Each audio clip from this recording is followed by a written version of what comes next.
Untwisting the knot. At Sugar Cube Corner, the party was dying down, and Rainbow Dash sat at a table in the corner. With a mug of cider in front of her, and the crowd elsewhere, she felt calm. She took a sip, savoring the flavor as she did her best not to dwell on what had already happened that night. The knot in her chest tensed and twisted, and she took a slow breath, in and out. After a few moments, she finally looked up, first to the doorway. Pinkie stood there, saying goodbyes to some ponies Dash didn't recognize. She felt like she had been introduced to one, a mare with an electric blue mane and a cutie mark of sparks, but she couldn't remember her name. The most she could recall was Aqua something. Pinkie probably knew them by heart. Dash looked to another table, where Twilight sat talking with Rarity. It was too far away to hear, but must have been about her latest trip to Canterlot. Rarity was certainly attentive enough for that to be the topic. She nodded along, not even touching the cup of tea in front of her. She always glances away when I'm talking. Dash shook her head slightly, as if it would rattle the thought out of focus. Instead, she started thinking about how silly that would look to some pony watching. The knot felt like it was snaking its way into her throat. She took a sip of cider to dislodge it. It helped a little. Dash found Fluttershy in the crowd with discord, though it was more appropriate to say he was with her. He had not taken a single step away from her all night. Even when he offered to get drinks for Dash and Fluttershy, his arms had simply floated away as he continued the conversation. Dash remembered her reaction, jumping in place and gasping in surprise. There were a few laughs from ponies who noticed. They're probably still laughing about it. No, they aren't. It wasn't a big deal. Dash let her head hang as she stared into the mug of cider. It was half empty. She probably should get some more, but there were still ponies she didn't know around. Just as she was about to scan the crowd for some pony else, she heard Applejack's voice. "Hey there, Sugar Cube. Hanging in there?" Dash tilted her head just enough to see Applejack take a seat at the table across from her, then lifted her head the rest of the way, straightening up and fixing a smile on her face. "Not really." "Yeah," she said, and then coughed to clear the lump reforming in her throat.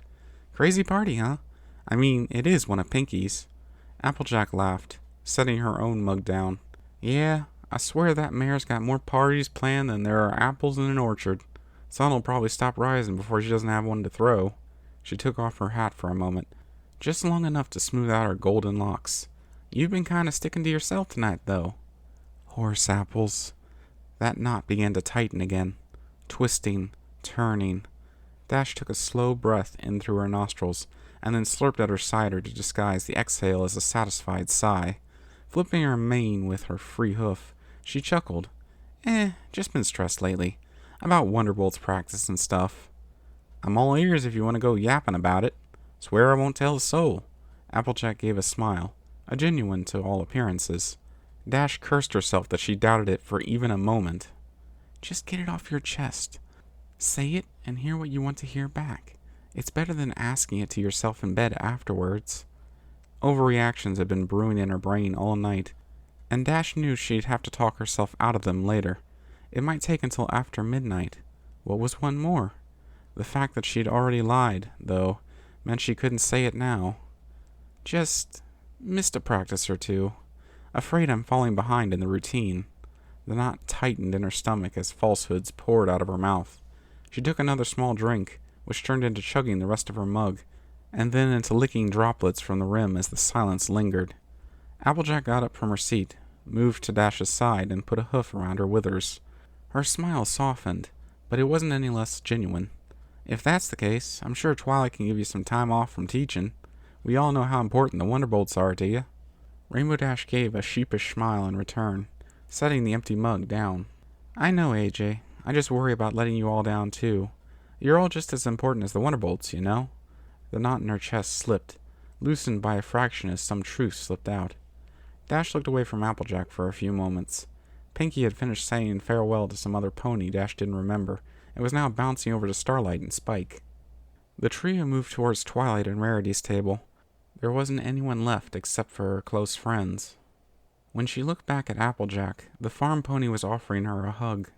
Dash made no effort to rebuke it, sinking into it and wrapping a wing around her in return. "Where are your friends, Dash?" We know you'll never let us down, no matter what. They finally pulled away from each other when Pinkie called them over. Dash lingered behind. You can do it tonight. Just find a spot in the conversation. They're your friends. Ask them. Get it off your chest for Celestia's sake. Dash refilled her cider on the trot over. An hour later, Dash hadn't said anything. She joined in the conversation as topics shifted, nursed her drink, laughed, smiled. She did what was appropriate. Appropriate. Yeah, every pony is having fun. Wouldn't want to sour the mood. Like a boa around her heart, the knot in her chest remained tight. At least it wasn't squeezing tighter. At least she could breathe without sobbing. At least she didn't need to excuse herself for some bogus excuse to psych herself up. At least she wasn't ruining the night. Eventually, they started to leave. Spike and Twilight went to leave first, after he'd nodded off 3 times in as many minutes. Starlight left with them, and Dash did her best not to let her mind wander.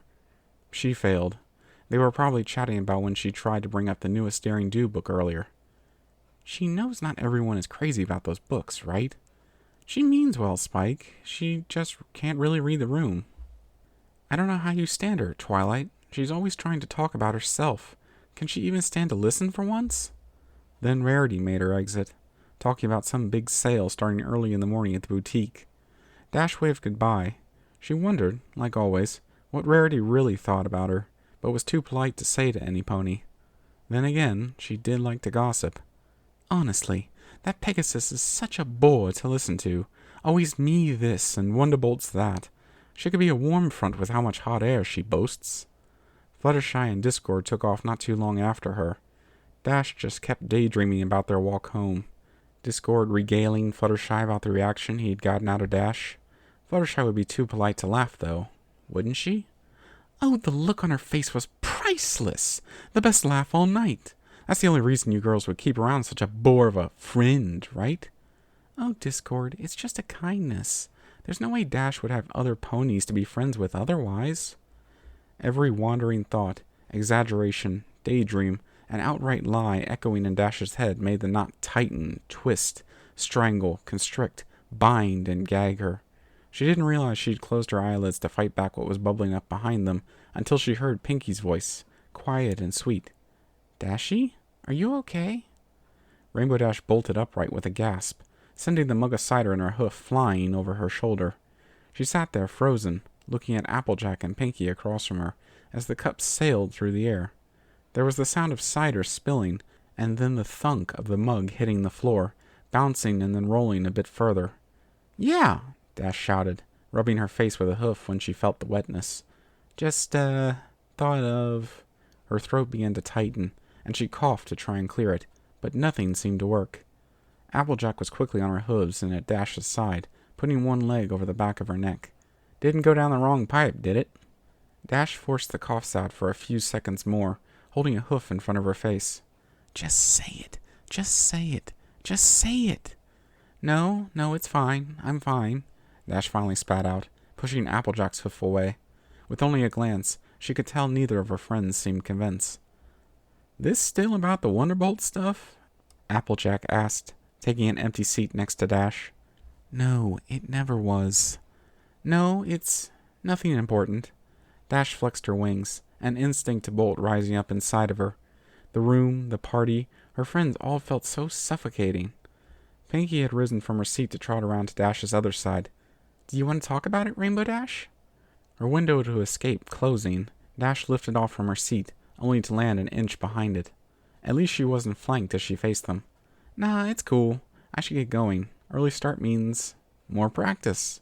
Before either of them could say anything, she was out the door. She could imagine what they weren't saying. Hurtful words she somehow wanted to hear. She got home as fast as she could. The knot tightened, curled, and bound itself together. There was no way out but to let it pass. She slept horribly. The next morning, Dash awoke at dawn. It was instinct, but she stayed in bed. It felt warm, alone, safe. Her head was still filled with delusions about last night, but she didn't think about them. She just thought of them. They're stupid. You know they're stupid. Stop thinking them. That's not how things are. I know, she muttered under her breath before turning over. It was a few hours later, thanks to her stomach, that she got up and ate something. After that, it was easy to at least leave the house, though she quickly found herself perched on a cloud rather than doing anything. She buried her head in the fluff, eyes closed tight. I need to talk to some pony about them, right? Like, you say them out loud and they're dumb. Won't every pony else think they're dumb? There was some muffled noise from below, but she couldn't make it out. It was probably some passing ponies talking to each other. Then they'll just call you... No, they won't. See? That's just dumb. It doesn't make sense. You just have to stop thinking about these things and... Her train of thought ended as soon as she felt the rope latch onto her haunches. There was only a moment after that before she was tugged down, cloud and all. She let out a yelp as she dislodged her head from the cloud and flapped her wings randomly. The disorientation that followed abated when she righted herself and came face to face with Applejack. There you are, she said, her expression flat. Dash saw the other end of the lasso was clamped under Applejack's hoof, and the rest of it was wrapped snugly just above her wings. She wondered, for a moment, if she could manage to buck Applejack's grip, but quickly thought better of it. Morning, AJ. Sup? Dash half smiled, but she felt her cheeks flush with heat. I'm about to find out once you tell me, Applejack said, before leaning down to tie the end of the lasso a bit more securely to her hoof. I ain't letting you off till I get a straight and honest answer. I told you, it was nothing Nothing don't make you spend most of a party with friends away from them, and then nearly break down into tears before you go bolting from them faster than a thundercrack. Dash flexed her ears, ringing from the sudden interjection, and flattened her wings into her sides. The cloud dropped the few inches it was hovering above the ground, leaving Dash to look up in order to meet Applejack's eyes. It's stupid, Dash grumbled, looking away. The ground wasn't more interesting, but it felt easier to talk to. The knot in her chest, that hadn't budged an inch all night, started to clench again. She tried to pull the right way, but it wasn't helping. Applejack sighed, her voice softening a touch. Dash, if it's a problem, just talk about it. If it's bugging you this much, then it ain't stupid or silly or dumb or nothing. Dash had asked the question to herself, in her head and aloud, but never to some pony else. Tied to the toughest mare in Ponyville with a slim chance of breaking free didn't leave her with many options. She kept her eyes on the ground. It helped. Does every pony hate me? There was a moment of silence. What? Does every pony hate me? She felt her voice quaver, but the knot held. It didn't tighten, for once. Dash, do you mean me? The girls? Applejack's voice began to raise, nearly to a shout, but it lowered after a pause. All of Ponyville? Dash, no one... I've never heard any pony... We're your friends, Sugar Cube. Dash felt a hoof on her chin, and didn't fight as her head was lifted up. She could see Applejack's cheek in the corner of her eyes, and then turned to catch her face in full. Her mouth was fixed in a frown, and her eyes were half-lidded. She looked so... hurt. I know you are, but... She took a breath as a lump started to form in her throat, and then swallowed it. I feel like such a burden sometimes. Like, no pony is enjoying themselves when I'm around, or you just enjoy it more without me, and... She let her eyes drift to the side, towards a nearby tree, an instinct to avoid Applejack's gaze. Dash, we wouldn't be your friends if we didn't want you around. I mean that. Applejack smiled, and Dash caught a glint on her cheeks. Is this what you were worried about last night? Dash felt her throat drying up. She opened her mouth to speak, but nothing came out. She simply nodded. Applejack let go of Dash's chin, and then undid the lasso around her haunches. She then took a seat next to Dash, and put a hoof around her withers. Sit down. Dash took a moment, and then kicked the cloud underneath her. As it faded to puffs and then vapor, she hovered in place and then sat next to Applejack. Neither of them spoke for a moment, and Dash looked out at Ponyville ahead of them. Do you think that we don't like you all the time? Applejack finally asked. Dash moved a hoof in front of her, tracing lines in the dirt. Not always. Is it something we do? Something we say? Dash shook her head, looking askance at Applejack. No, I just think it sometimes. I worry about it. She could feel the knot clenching in her chest as she tugged at it, attempting to unravel it. As she continued to draw lines in the dirt, her other forehoof rose to her chest. I get anxious before flying. Before tricks and stuff, I mean.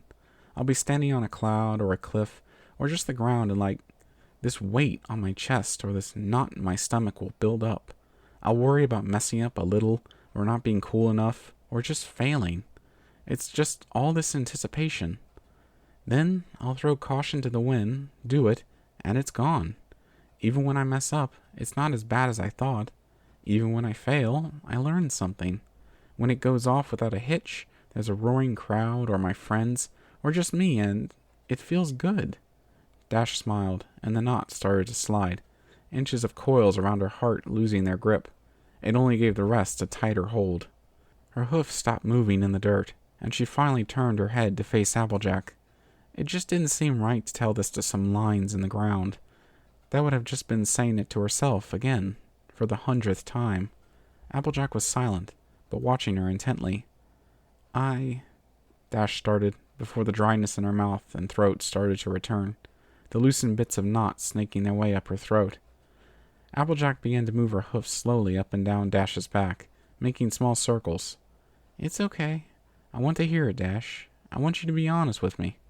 With a swallow, the constricting serpent was pushed back into her chest.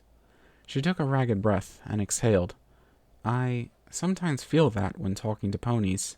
I worry I'll make a fool of myself or annoy someone or come off wrong. That knot and pressure builds up, but it never goes away. There's no end. It just tightens and twists, and it's like I'm still standing in the clouds or on a cliff, looking at the ground. There's no release." The pressure had shifted from in her chest to on it, the hoof above her heart pressing down, trying to dig its way into her flesh. Another inch of the knot had slipped, its sharp, clenching pain fading to a throb, dull and neutral. The rest poured out, through a dam finally broken. "I'll spend the whole time worrying about something I said. I'll lay in bed thinking about what ponies are saying about me, and it's not even what they think. You girls wouldn't talk about how good it is I'm finally gone when I leave a party, or—" Dash felt her throat tightening, her lips quivering, and she took a shaky breath. "Or say how pathetic I am? How you keep me around to laugh at me?" She felt Applejack's hoof on her back, still rubbing gently in a circle. The knot in her chest continued to give way, one thread after another slipping out of the bulk. "And I know they're all so stupid. I know it's wrong, but I still keep thinking them, and it's like I can't fix it." Her vision grew blurry, and she leaned on Applejack, burying her head in the knot between her barrel and foreleg. She sniveled and whimpered, and the knot continued to unravel. It took a minute before Applejack spoke. "I'm glad you told me, Dash. It must have took a lot to say it. None of us want you to think that, to feel that. We certainly want you to hide it, neither." Part of Dash wanted to pull away, to speak up and apologize for being a bother. It was soundly defeated before it came to be. "I'm sure every pony feels that way a little, sometimes. I thought once or twice that all my talk about apples and the farm grates on y'all. Maybe if I spoke up about it, you wouldn't think you had to keep your feelings under wraps." Applejack's hoof stopped rubbing on Dash's back, instead wrapping around her to hold her closer. "If you ever feel that way again, please tell us. If it's ever too much, we'd want to be there for you, Dash." They sat there a while longer, quietly. Dash's whimpers were muffled by Applejack's fur, but they echoed in her head. There wasn't any doubt left for her friend's sincerity. The last of the knot fell away, and she took a steady, deep breath. She knew it would come back, but at least she could let it out. Thank you for listening in. Please like the video if you enjoyed the reading, and subscribe to be informed about future readings. Until next time, stay tuned.